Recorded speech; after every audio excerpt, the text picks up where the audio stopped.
ប្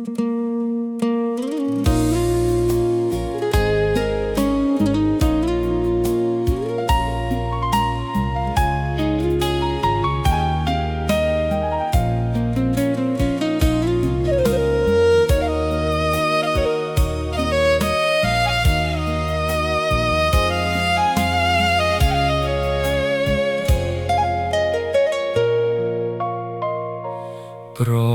ពន្ធចិត្តស្រាលក្រៃ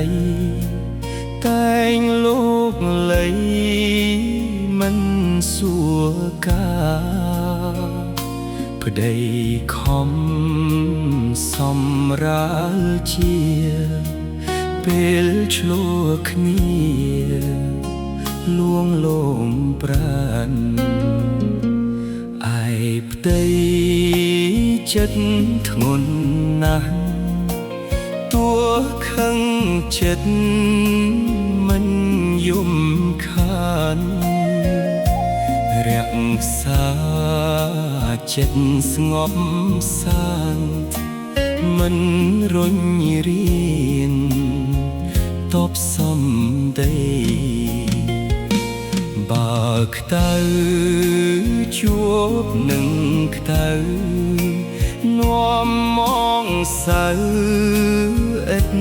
ជោគជ័យមានអ្នកឥតលលៃគង់ខ្សិនខ្សៃឥតប្រយោជន៍មនុស្សស្រីឆាប់ឆេវឆាវស្ដីពាក្យក្តៅឆាប់អើងអន់ពេលខឹង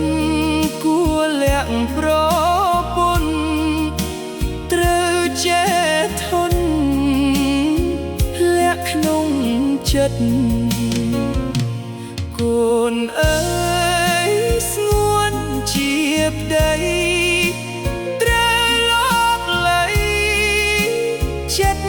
ឲ្យធន់ដោយទឹកលបលើចិត្តពុនលត់ពិត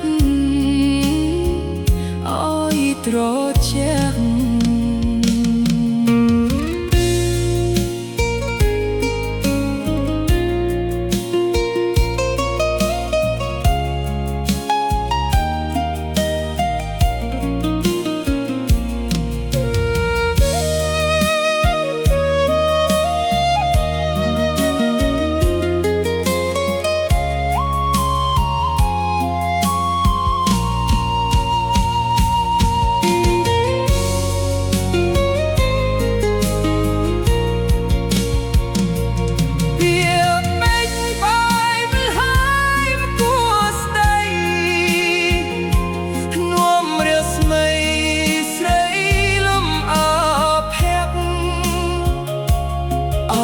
អ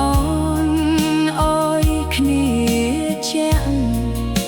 ស្នេហ៍ស្មោះស្មោះមិនប្រែប្រួលផ្ទៃប្រពន្ធពីរនាក់ទោះលំបាកជាក់ឬស្រួលទោះបីជាត្រូវដួលត្រូវស្ទួយស្ទួលភក្